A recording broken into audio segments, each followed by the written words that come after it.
بلا فخرا یہ مینو کوئی فخر نہیں ہے، لیکن سب اگلے پچھلے آتے وچوں سب تو زیادہ عزت والا میں محمد ہوواں وہ دے بارے فرماندا ہے کہ میں میرے قریب محمد صلی اللہ علیہ وسلم میں خدا نے تینوں بے شمار خوبیاں عطا فرمائیں۔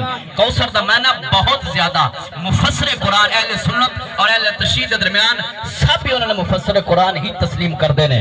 حضرت عبداللہ ابن عباس اس آیا کریمہ دی اس سورت دی تفسیر بیان کردے ہوئے فرمایا کوثر دا معنی ہے خیر کثیر۔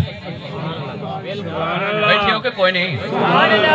کوثر دا کی معنی ہے خیر کثیر، اور اللہ تعالیٰ نے سورہ کرام نو شروع انہا تو فرمایا ہے۔ علماء کرام دے قدمت حضرہ کی عرض کرن لگا کہ لفظ انہا دا معنی ہوندہ بے شک، اور اے لفظ انہا اوتھے بولیا جاندہ جتھے شک نو دور کرنا ہوئے۔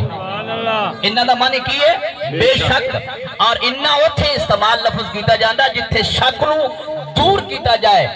کیوں اللہ نے لفظ انہا تو سورہ کوثر دا آغاز فرمایا کہ مکہ والے لوگ، میں بڑی ذمہ داری دے نال عرض کر رہے ہیں آپ احباب دے سامنے کہ نبی پاک صلی اللہ علیہ وآلہ وسلم نو جن نے سب تو پہلے کیا نا کہ دے کچھ نہیں سکتے یا اینا کل علم نہیں ہے، اے علم غیب نہیں جان دے، وہ مکہ دے مشرک سن جنہاں نے حضور دی ذات گرامی تے اعتراض کیتا۔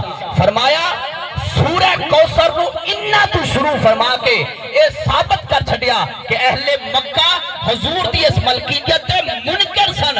لفظ انہا تو سورت نو شروع کر کے اے ثابت کر چھڑیا کہ دنیا والوں کوئی کسے پلیکھے دے وچ نہ رہے۔ لفظ انہا دس رہا ہے خزانے رب دے نے تقسیم کرنے والا زہرہ دا بابا ہے۔ انما انا قاسم واللہ یعطی، فرمایا خزانے میں رب دے نے تقسیم کرنے والا حسنین دا بابا جانے۔ محبت نال کہہ دیو سبحان اللہ۔ تقسیم کرنے والے حضور نے عطا کتنی حضور دی، عطا کتنا فرماندن، کرم کتنا فرماندن۔ مت کوئی سمجھے کہ نبی پاک علیہ السلام عطا نہیں کر سکتے، دے نہیں سکتے۔ قرآن مجید برہان رشید دے سائے تھلے سینکڑا دے حساب قرآنی ایتاں اور سینکڑا دے حساب مصطفیٰ کریم دے زبان مبارک بچوں نکلن والے الفاظ موجود نے، لیکن وقت چونکہ مختصر ہے۔ حضور عطا کس طرح کر دیں؟ اللہ فرماندہ میں خیر کثیر عطا فرمایا ہے۔ حضرت امام فخر الدین رازی فرماندن اس سورت اور اس آیہ کریمہ دا مطلب ہے کہ اللہ تعالیٰ نے حوض کوثر محمد نو عطا فرمایا صلی اللہ علیہ وآلہ وسلم۔ نبی پاک صلی اللہ علیہ وسلم نو پتہ چلیا کہ مکے والے لوگ جڑے نا تسی شیر بھی سن لیں تے ترنم بھی سن لئیے، میں تا بے سورہ جی آدمی ہیں تے ایک گال میں کل سن لو تو میں اجازت چاہنا اس تو بعد۔ مکے تے لوگاں دا حضور نے پتہ چلیا کہ مدینے تے حملہ کرن لگے نا۔ حضور نے صحابہ کرام نے بلایا، بٹھایا، کریم آقا نے اپنا فرمان جاری فرمایا میرے غلاموں مکہ دے مشرکین جڑے نے حملہ کرنا چاہتے ہیں تے کی کیتا جائے؟ عرض کی تھی حضور خندق کھودی جائے، ایک سائڈ تے تواڈے غلام کھڑے ہو جان، پرلی سائڈ تے جدوں مشرکین مکہ آن گئے تے پھر اگوں مسلمان انہاں تے حملہ کر دین گے، وہ کراس نہیں کر سکن گے۔ سمجھ آ رہی تو میری زبان دی؟ کراس نہیں کر سکن گے۔ حضور نے مشورے کو قبول فرمایا شروع کر دیو۔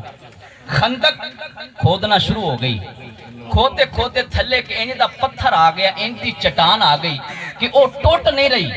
قبلہ کاری اللہ تصافی وجہ چاہوں وہ چٹان اور پتھر توڑیا نہیں جاندہ۔ ایک غلام بارگاہ رسالت اندر حاضر ہو کے عرض کرتا ہے آقا، میرے کریم آقا نے فرمایا جی، عرض کی تھی آقا چٹان ایڈی آ گئی ہے کہ ساڑھے کو ٹوٹ دی نہیں، زور بڑے لگان پر ٹوٹ دی نہیں۔ میرے کریم آقا نے فرمایا پریشان ہون دی گل کوئی نہیں، جے تواڈے کولو نہیں ٹوٹ دی تے میں محمد توڑ دینا۔ سبحان اللہ۔ کیونکہ حضور دے صحابہ دا عقیدہ سی یہ تے چٹان ہے، جڑا چان توڑ سکدا وہ چٹان نہیں توڑ